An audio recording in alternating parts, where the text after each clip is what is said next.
Trust the process. How does that make you feel? How can I help you? What does that mean to you? How's that working for you? Don't sweat the small stuff. Nothing good comes easy. Feel the feeling. Things a therapist might say. Yes! This is the Thera Podcast. Two politically incorrect counseling professors and therapists who have many years of experience and wisdom and insight that they want to share. If you're a therapist, educator, counselor in training, or anyone interested in therapy, this is your epicenter for everything you should know. There are so many people in the world going through extreme mental and emotional issues, and we want to spotlight all the things we believe that work and the things that don't. They are wise sages, caring, intelligent, and are leaders in mental health counseling. The Thera Podcast. And here they are, Drs. Martin Wesley and David Whittinghill.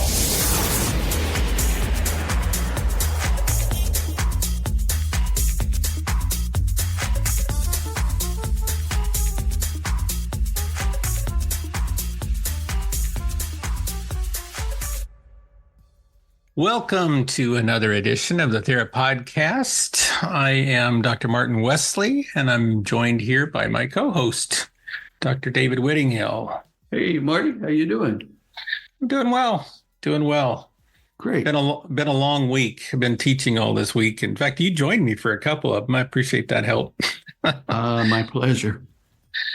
It's always good to have a little support when you're talking about research and assessment.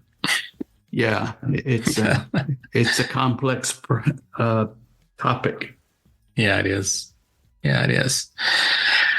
Well, I am looking forward to this new season.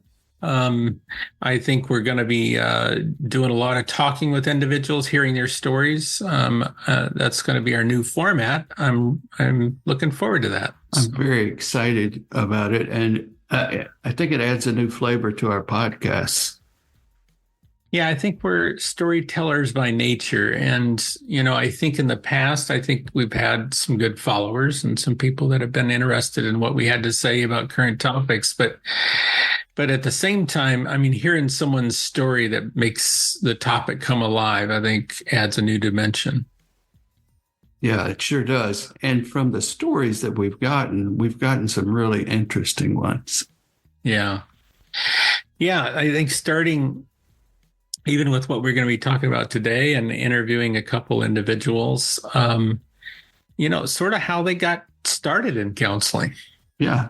I don't know how you got started in the whole process, but I got started in counseling basically because I was torn between getting a master's in art and teaching art for the rest of my life or helping others. And at that particular time, I was getting a lot of feedback that I was helpful to other people because I was in group therapy. Right. So it's only through my own therapy I decided to go into the profession. Yeah, I think for me, it was more, my dad was a pastor, and I just sort of was just led in the helping professions to some degree. And yet I didn't want to do what he did, and I'm sort of doing that now. But at the same time, I sort of wanted to do it more an individual, working on smaller groups rather than, being in front of a large congregation or something. And again, what did I end up being except a professor talking in front of large groups at times? But it's sort of funny how things turn out that way. But I think that was a lot of the motivation. Just, again, I always felt like as a young person, there was that empathic personality that I cared about individuals. And I didn't understand why others could be so cruel. Whereas that would just disrupt if something happened to somebody, it just disrupted my whole day or year. I dwelt on how I could impact other people in a negative way. And I never wanted, I wanted to try to help others that were going through that. Mm-hmm. Same here. I originally went into teaching, and throughout the class, you could teach them things, but you really couldn't help them like they needed. And that struck at my core, that inability. And so my empathy poured out at that particular point. And that was a big thing for me when I was making the decision between art or going into counseling. I would have the images of the kids that I could help and the parents who were struggling and fighting, and I just wanted to be somebody that could help them find solutions. Right. So the one thing I realized when that person makes that decision to be a counselor, sometimes I think we get some people that are very young that actually get started but I think a lot of people that come into this profession come later in life after they've had some life experiences. And the one thing I've noticed about everyone that comes in is everything comes with them. Their entire life, and the way they felt as a teenager, the way they were treated by their parents, the divorces that maybe they experience with their parents. Every pain, every emotion is helping them make that decision, and it carries on with what kind of counselor they're going to be. Yeah, it does. And I mean, there's people that go into different professions like auto mechanics and accountants, things like that, like you were talking about, who later in life decide to be something else, but you'd never expect them to be like a counselor. Yeah. But on the other hand, you've got individuals who, like, take, for example, the two people that we're interviewing today, who were police officers. Right. Never in my wildest dreams would I have ever expected a police officer or somebody that served in the military to go the other way. And instead of enforcing laws and making people do things, actually develop empathy and caring and want to be a counselor. Right. Yeah, where they're sort of in some ways taught in the academy to be somewhat stoic and authoritative and demanding. Mm-hmm. Now they're getting to a place where they're maybe slightly persuading in a sense, or coming alongside the client to help them along their journey, but they're not demanding. They're not commanding anything. In fact, they realize if they step in too far, that they're taking away that from that pleasure of being successful from the client in some ways. Mm-hmm. Yeah. What's striking about it for me, interviewing these two folks, is the dramatic circumstances which led them to be counselors. They're very similar in that way. Yeah.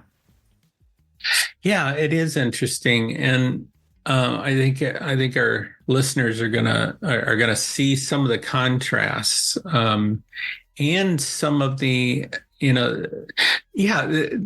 some similarities in their stories, like you say, these experiences that maybe led them in this direction, but also I think even their takeaways from it as they start reflecting on that change. Mm-hmm. For example, one sees the transition from police officer to counselor. There was a lot of things they could use, right, and a lot of tools that they felt like they had a toolbox from being a law enforcement officer that they could use in a counselor. And then another individual that we interviewed, very different. Didn't really want to pull from that toolbox and wanted a whole new toolbox in a sense. Yeah. Yeah. A different set of kindness, empathy, and genuineness. Yeah, I agree. Yeah. So, I guess we just should get started. Let's hear from one of these individuals. I think we'll start with Dr. Trevor Wilkins. He is a professional counselor. I knew him actually when he started the doctoral program at a school in which I was the dean. I was quite impressed by him at the time. Not only his the strongness and the way he presented himself. He's got tattoos all over the place. He's a big guy. But I remember being very vulnerable in front of the group of doc students at one point. And, here's this big, hairy man and all his tattoos. In fact, he's known as the angry Viking therapist. In fact, you can look it up online as you can just Google search angry Viking therapist. But what I saw with me opening up and being very vulnerable with my students at that point is I could tell he was quite emotional himself. And I saw that tender side of this big guy. Yeah. So I've been impressed with him, and have always, throughout the many years that I've known him, I've sort of, kept in touch with him, and I was very pleased that he was willing to be interviewed. So let's hear from him. Okay, let's do it.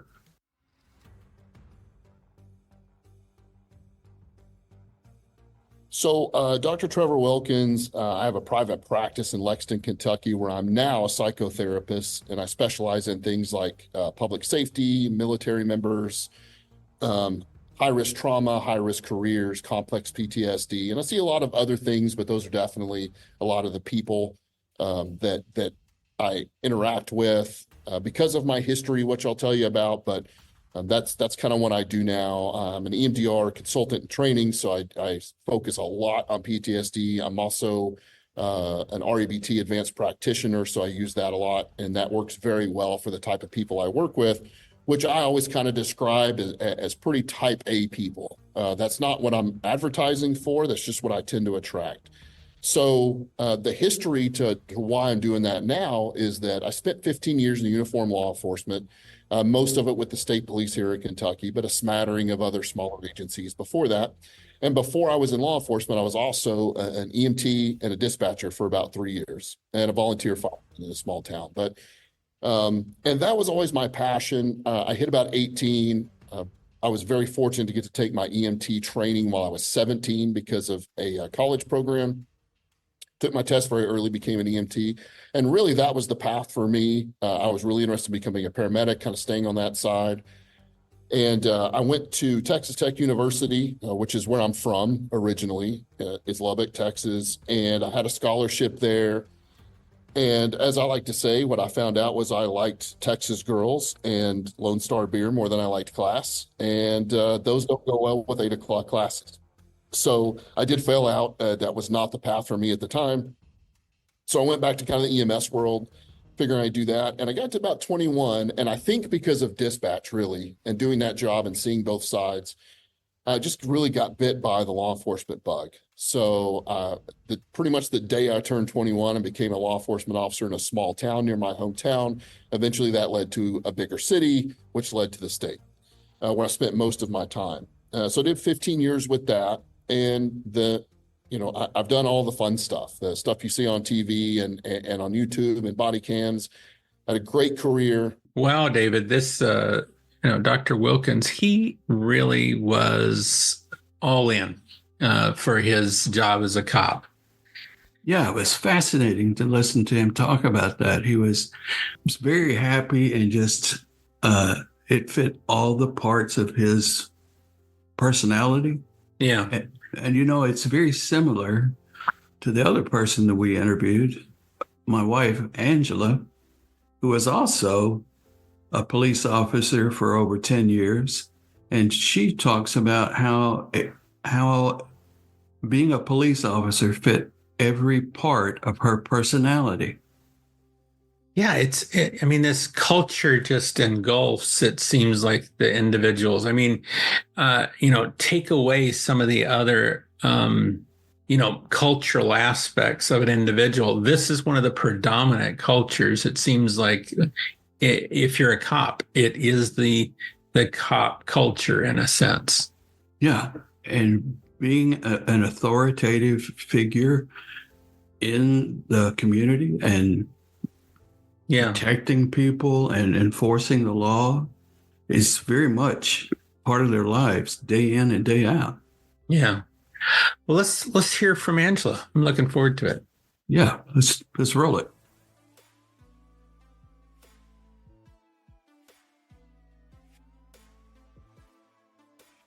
Okay, so my name is Angela Whittinghill. I am a licensed mental health counselor in Florida, also licensed in 8 states altogether, so be Florida plus 7.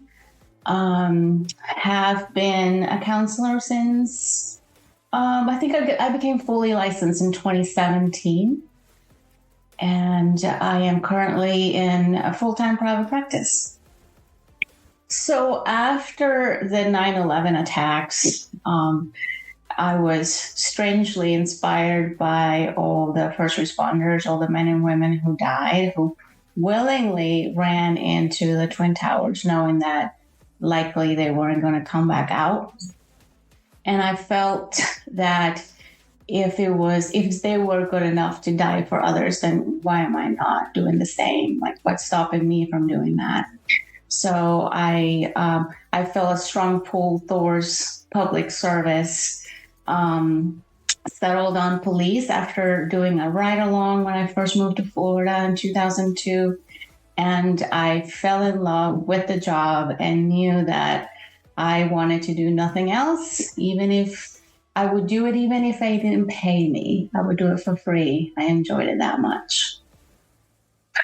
And I served in many different capacities over the years and had a blast of a career.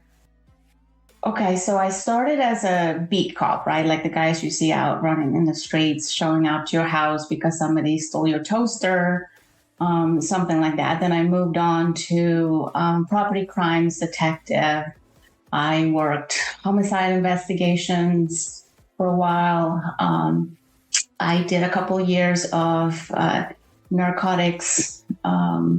It's called the HIDTA Tri-County Task Force or something like that. Anyways, 3 counties here who have high drug problems. And so all federal agencies and local agencies are combined into one task force. And I served in that capacity for a couple of years. Super fun. Got to do a lot of things like catch one of America's Most Wanted. I did a lot of undercover work for the feds. Super fun. And then I went back to being just working the street, right? Being a regular beat cop. And towards the end of my career, I was a DUI officer and did a lot of DUI investigations. That was my main. So it's traffic and DUI. So it's quite colorful and varied in a short 10 years. I loved it. I really, truly did. Very fortunate. It really just worked with like every part of my personality and interest and just really, there was no 2 days were alike. And even though there were bad days and days where I wish I wasn't a cop, overall, I can say that it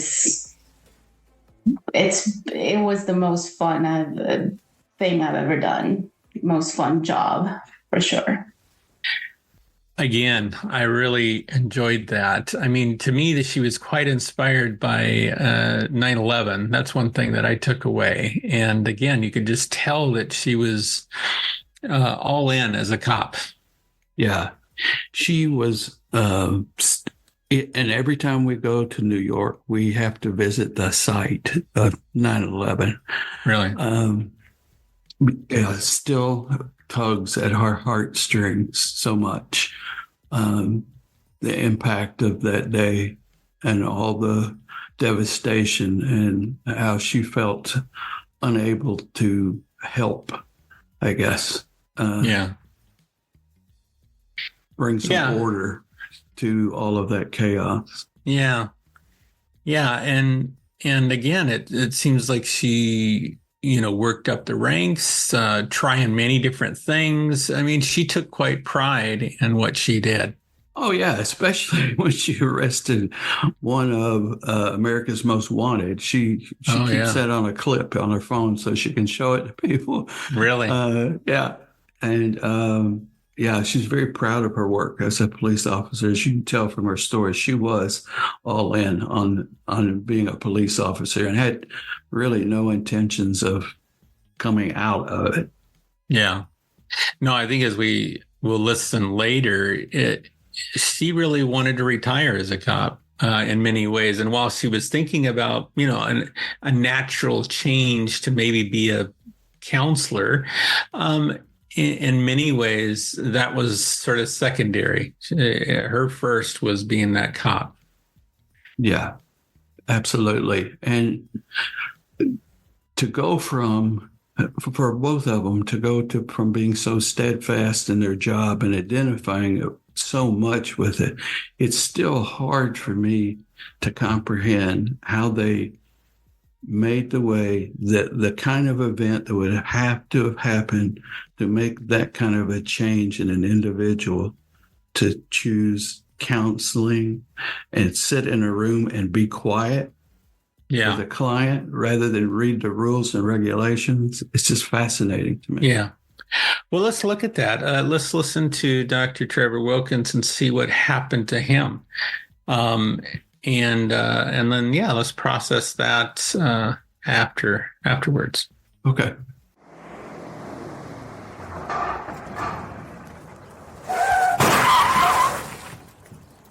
But about 7 years in, I went to an event, which would turn out to later be a fatal accident. We didn't know it at the time. And because of the way this lady wrecked, because of the way that her car was positioned and that she was stuck in the car, and the car wreck is she was physically stuck in there.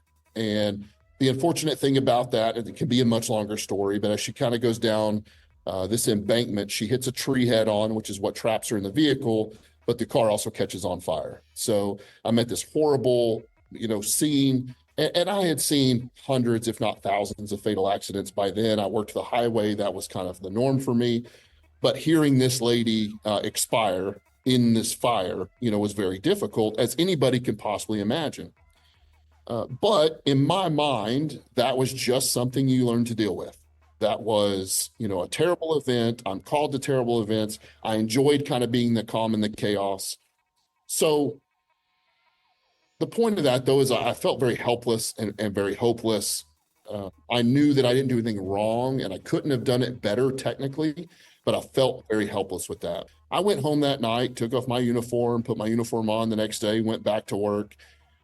And the reason that's prevalent is because we still talk a lot about PTSD as if it's something where you go to a call or you witness an event and you can never function normally again.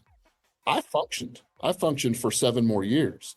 I didn't function well for 7 more years. And what would happen to me was over those next 7 years, I literally went from a very calm but stern person to a very angry and reactive person.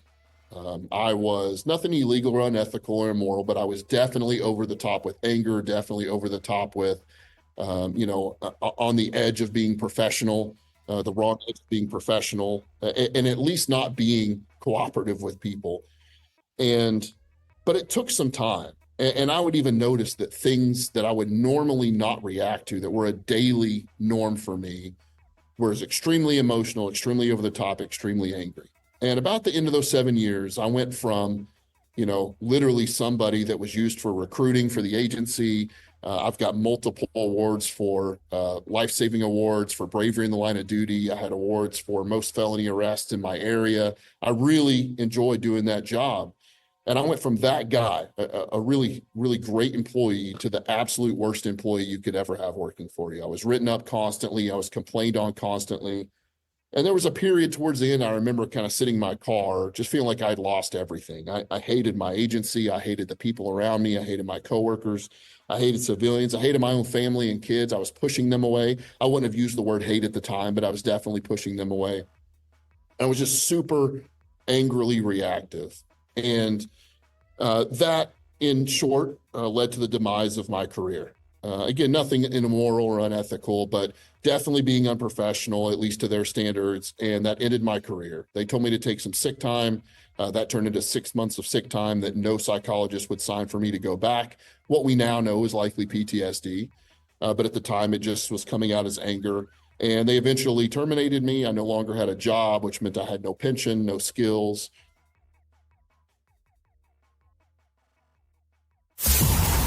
Two politically incorrect counseling professors and therapists with never-ending experience and wisdom who are proud to be politically incorrect.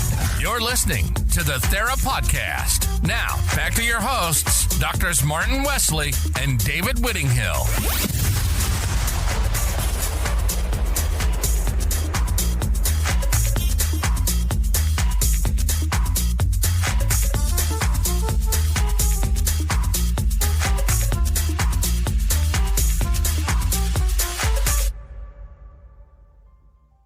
Wow, David, when I listened to him, I was thinking about, obviously you can see PTSD. I mean, and yet it wasn't a one-time event and everything changed. It literally, he's talking about how he continued on his daily work schedule in a sense for quite some time, but it seemed like there was one particular event that he can look back to that really started him down a path of change. And for him, it was a very negative thing. And he doesn't sound like the greatest person to be around No.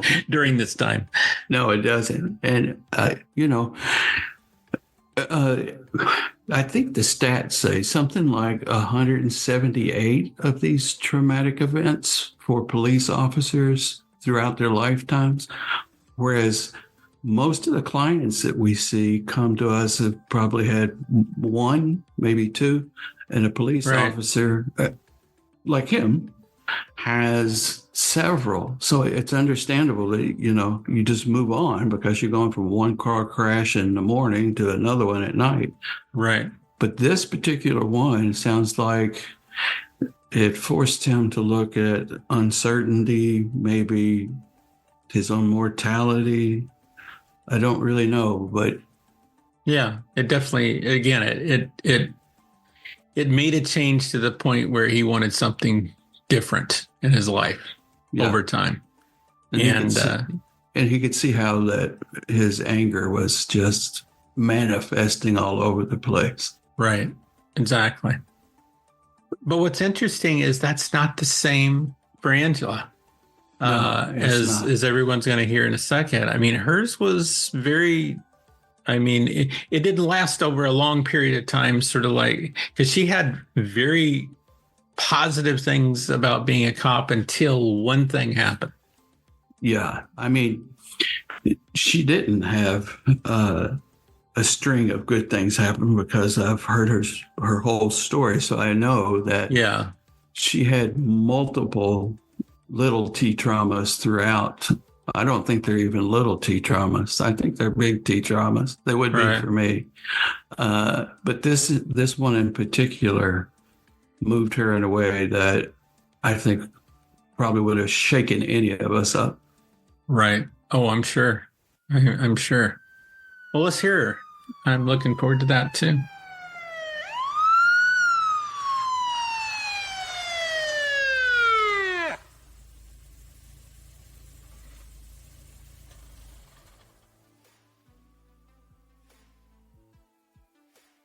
So in 2013, I suffered a physical injury on duty, and while recovering from that physical injury, I sort of became a big part in a emotional trauma. So long story short, it was a traumatic event that, alongside with obvious daily traumas of 10 years of being a police officer, and then you have one big trauma, sort of open up the floodgates for PTSD. And I found myself unable to even be around guns, which is kind of a problem when that's the main tool of your job. So I decided to hang it up. It was extremely difficult, yes. Adjusting to civilian life is hard after you've been in a paramilitary organization for so long. So there's it's multiple layers, not just that, right? Not just now you have to do apply for a job. What do you mean? That's so different than what we used to do. Everything in the civilian workforce works differently than when you're in the police world. And then, of course, there's the emotional aspect of things, which, you're completely losing your sense of self, right? When you're in a career like that, it's who you are. You don't turn it off, right? You're not a cop at night or when you're at home. You don't go, oh, I'm sorry, citizen, I know you're getting murdered, but I'm off, so I'm just going to look the other way. So it becomes your identity, and then having to just from one day to the next change that, it's difficult, to say the least. Well, about halfway through my career, I was trying to, so in the police world, you usually have kind of like two careers. You work for 20 years and then you retire, and hopefully you're young enough that you can go into a second career. So I knew that I wanted to prepare for that. So at some point in my career as a police officer, I felt that what I did was like being a therapist with a gun. Of course, I knew nothing about what therapists did. But at the time, I thought this is what they must do, because it seemed like my days were filled, especially when I worked just like a regular street cop, right, where you're getting the calls about people having fights or domestic violence, that type of situation. I felt like all I did was teach people how to talk to each other, how to de-escalate, how to get along, how to just act right. So I was like, I feel like I'm a counselor. This is all I do every day. Maybe I should just do that for a living when I retire.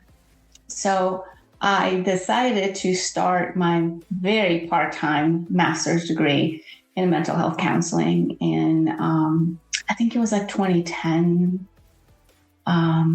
because I just felt like some of the skills that I felt it was transferable in some way. It wasn't completely wrong, but I was definitely completely wrong about what counselors actually do. Well, we didn't hear exactly what happened in the trauma yet. I think we're still going to hear that in a little bit, but you can tell that at least major things happened at this point, and she is really had a struggle and is making a change. Yeah. She has had a major event, and she is struggling a lot. Yeah. And in moving, she's in free fall. She's lost her identity and doesn't know what she wants to do now. Yeah. Yeah, I mean, I think she's going to talk about, this idea of not even knowing how to apply for a job. I mean, again, when you've been in that world so long, and that just encompasses every part of your being. And I've seen it actually with my own son-in-law, which was in the military for 20 years. And then he gets out just this last February. And it's like, how do you do things? I mean, this military world was completely different than the civilian world.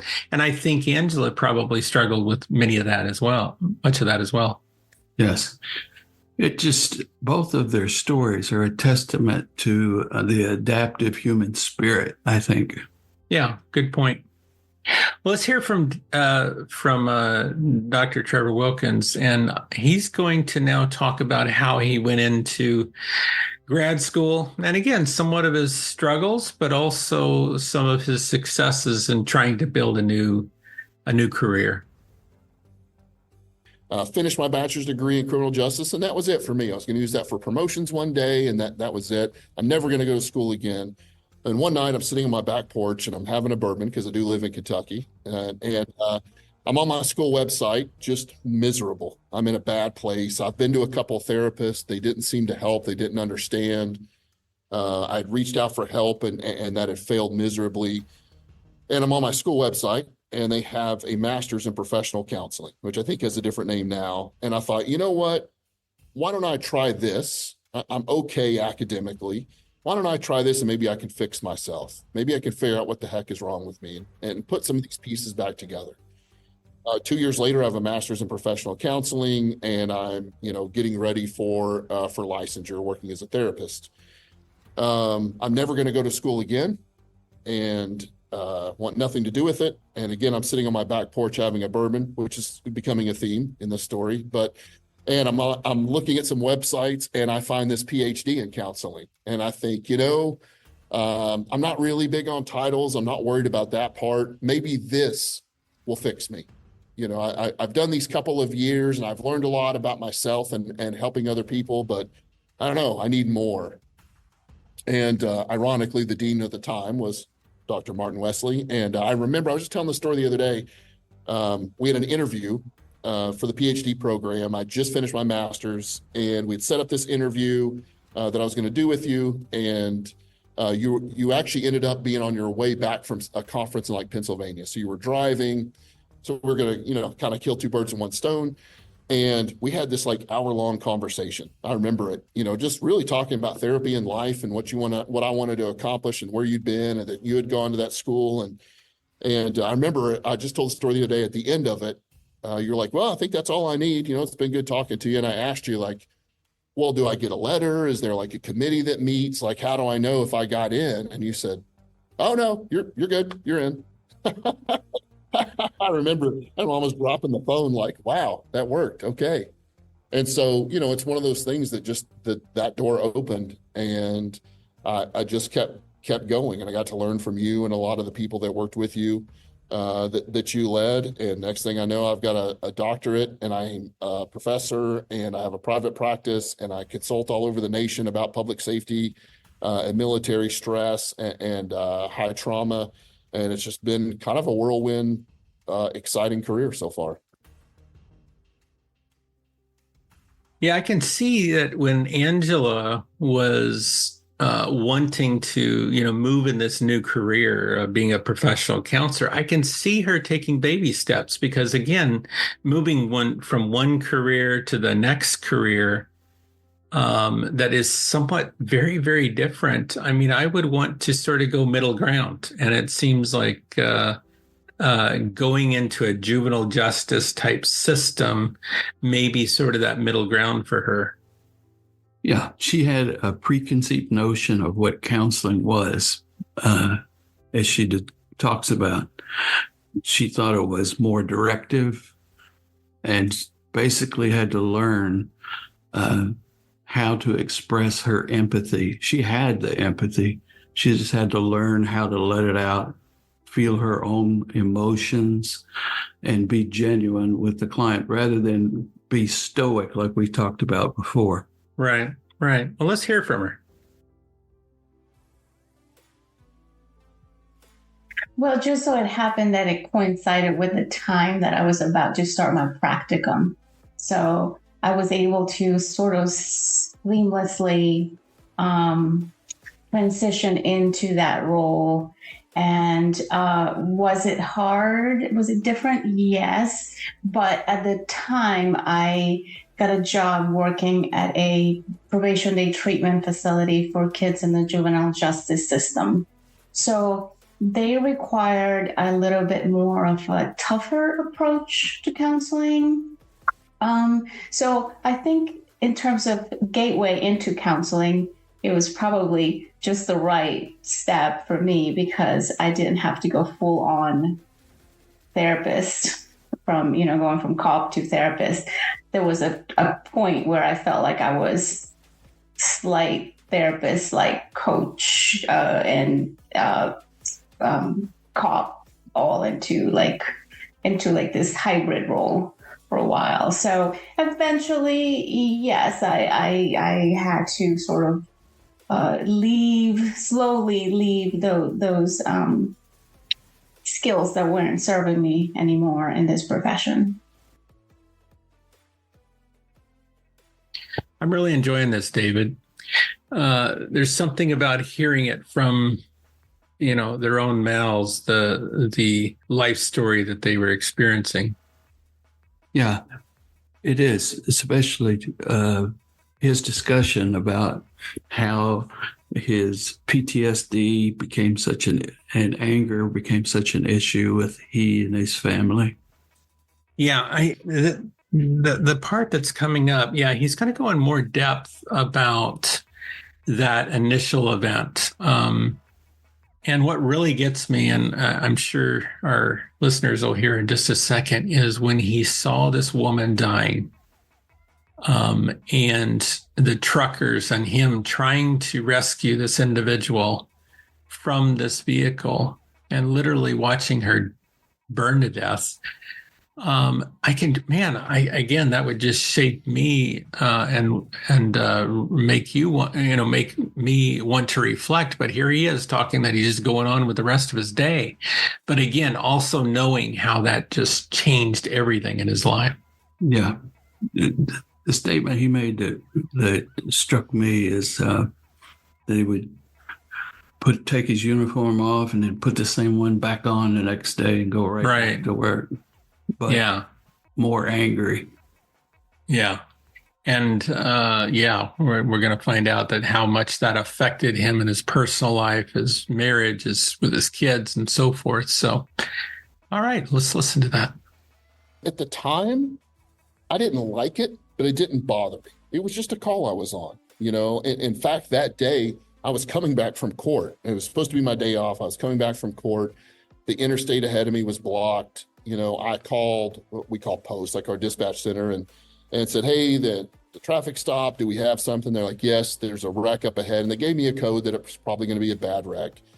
And so, I just did my job. I went around traffic. I got there. We dealt with that. We eventually got the fire put out. We dealt with the truck that she struck. We did a fatal accident investigation, which takes hours to map out. And there wasn't a lot of emotion that I remember. It was a tough scene. I remember thinking how hard that was to see.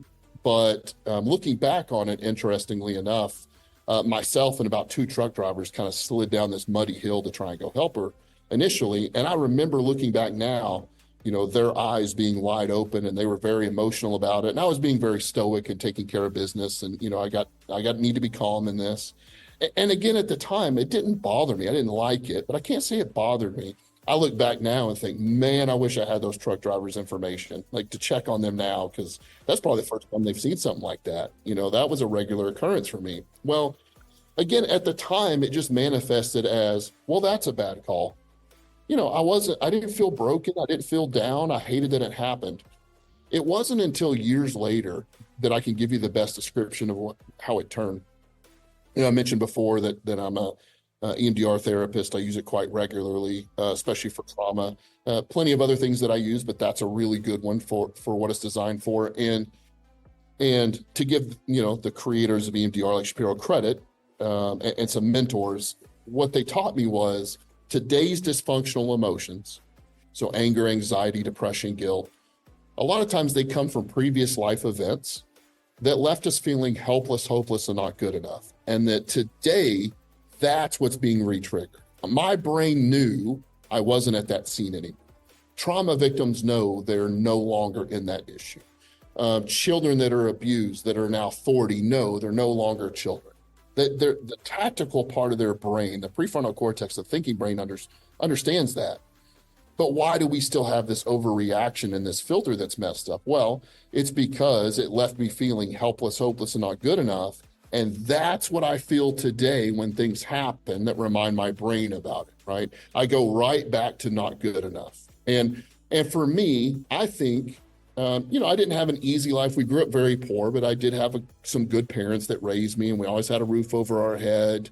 I actually didn't know we were that poor until I look back on it now, but I always had parents that pushed me and I knew loved me. And so I didn't have a traumatic childhood other than maybe the financial side.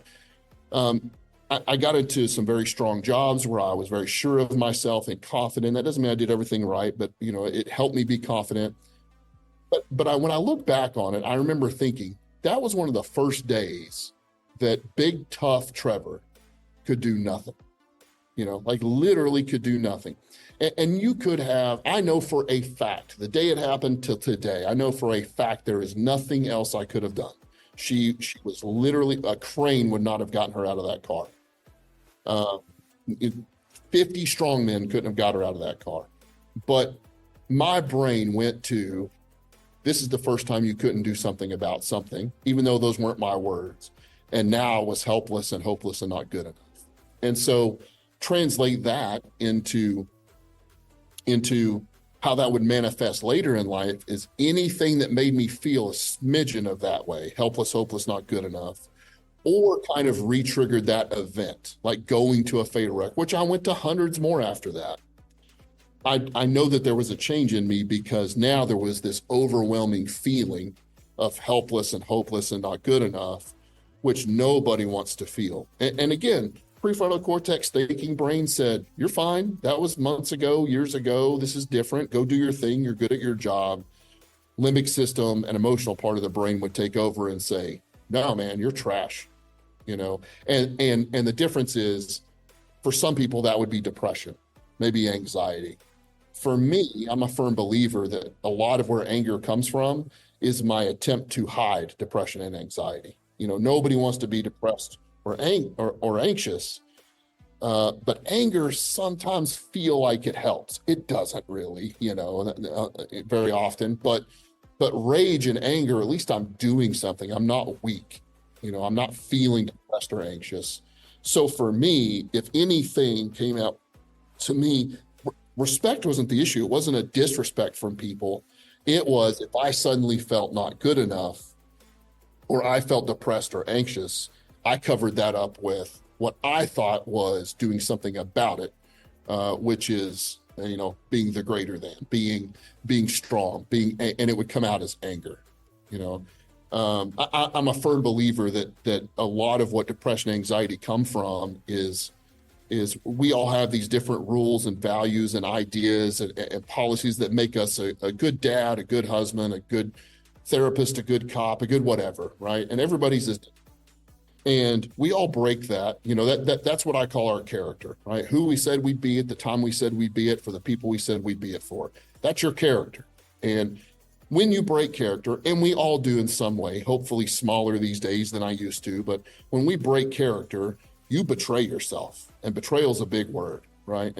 Especially for somebody who enjoys uniformed services, right? You don't betray your oath.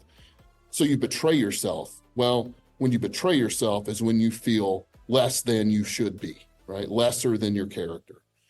And there's depression and anxiety, feeling less than. And it's not the correct fix, but the only cover for that is if you're less than is to feel greater than, right? No, I can go here and take care of this.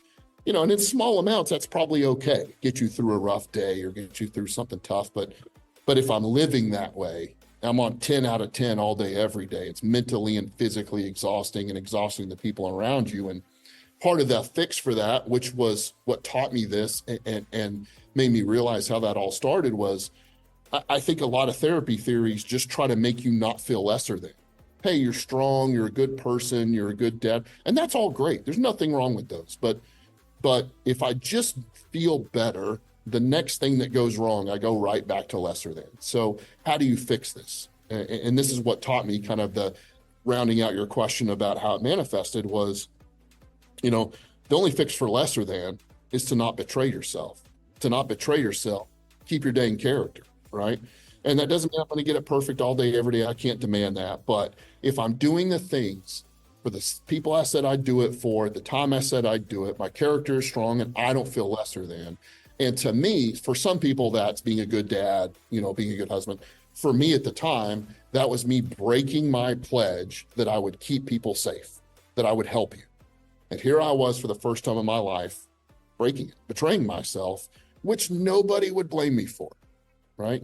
Didn't even blame myself. But here I was for the first time in my life being a turd because I couldn't fix this, and that is what would manifest over the years and get stronger and stronger.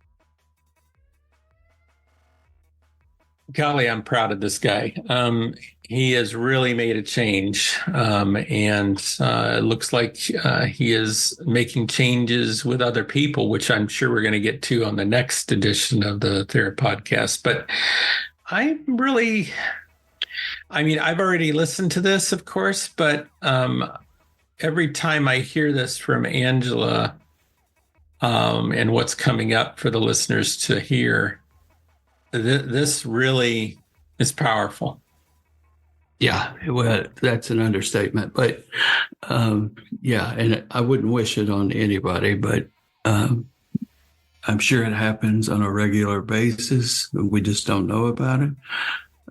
What strikes me about Trevor is how much he brings. How much insight he's gained through this whole thing. Right. And Angela too. It's an opening up that wouldn't have been possible, I think, without these events, to parts of themselves that have been hidden away for years. Yeah. Yeah, I that's probably true. I think that these major events probably opened up every part of their being to some degree, and everything was exposed. Yeah, it's like being the rug being pulled out from under you. I know that's a simpleton thing to say, but it's really true. No, it is. Yeah. Well, let's listen to her, and yeah, let's process this afterwards. So.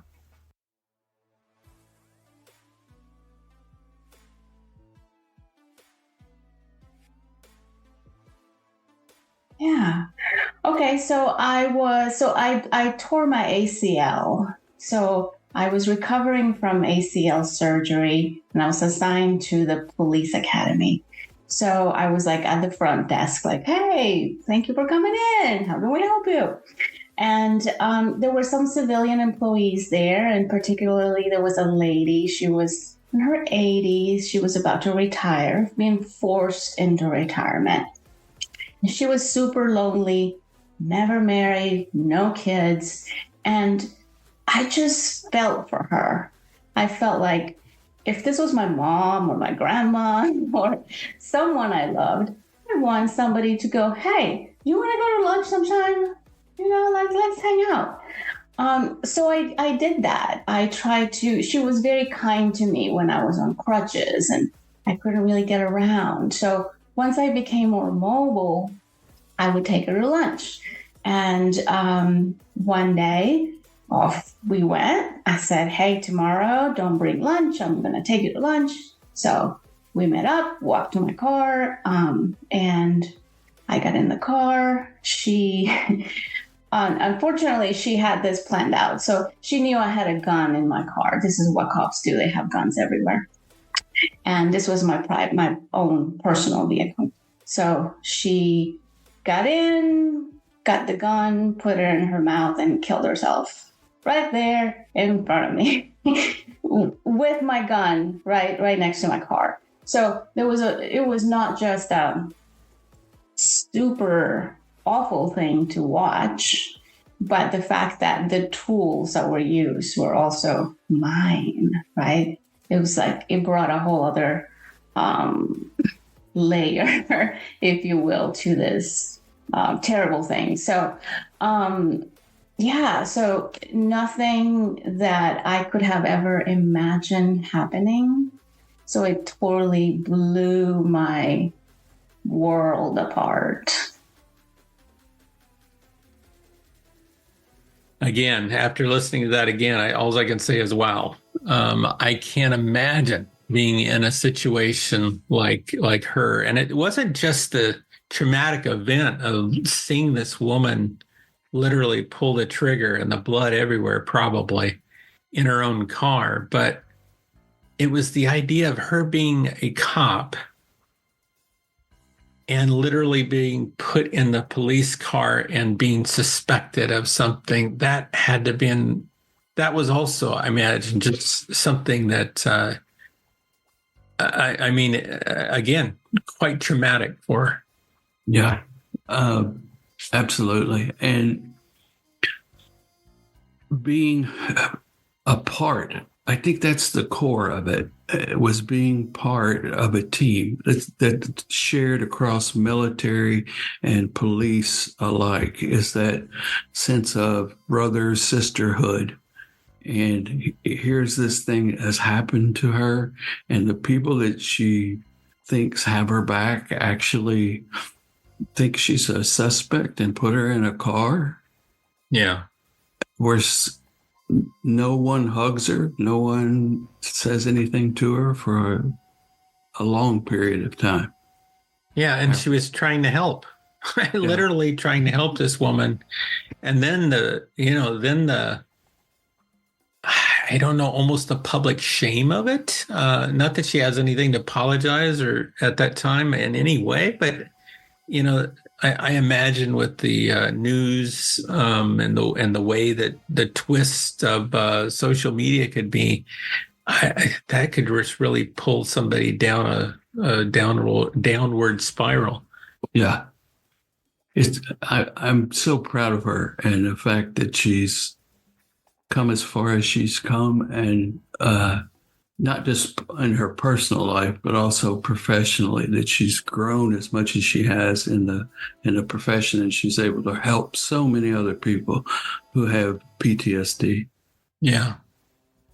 No, I know you're right. I'm really looking forward actually to the next edition of the Thera podcast, because we're going to listen to them even more, but more about how this has shaped their career, and how and the individuals in which they're able to help. Because I think both of them are really guiding their practice toward this culture that they were, for so long attached to. Yes, and helping in ways they never imagined that they ever would be. Yeah. So on a regular basis, Angela sees police officers and ex-military who have experienced trauma and are trapped by it emotionally. Right. So, yeah, and I know looking at Dr. Trevor's website, I mean, it seems like that is his primary focus as well, focusing on specific techniques around PTSD, and again, that learned experience, that shared experience that they have had, really helps them to be able to work with that population. Well, yeah, and not just work, but identify with them as well. So exactly, yeah. So yeah, I think the next part shines the brightest light on how much their values have shifted and how much they actually bring to our collective civilization for the people that they help. Yeah, exactly. And I think they're going to give us tips also, if we're not part of those that, ex-military or had the experiences of being a police officer, but yet still giving us tips on how we can join with those individuals and help them too. Yes. I think it's important, not just for law enforcement, but some of the things they talk about working with PTSD also have to do with working with others who've experienced just a traumatic event. So exactly, it's all good stuff. Yeah, it is. I'm looking forward to it. I appreciate everyone being here. I hope you're enjoying this new format. And David, it's been real. It has, Marty. And I look forward to the next session. Yeah, same here. Talk to you later. You've been listening to the Thera Podcast.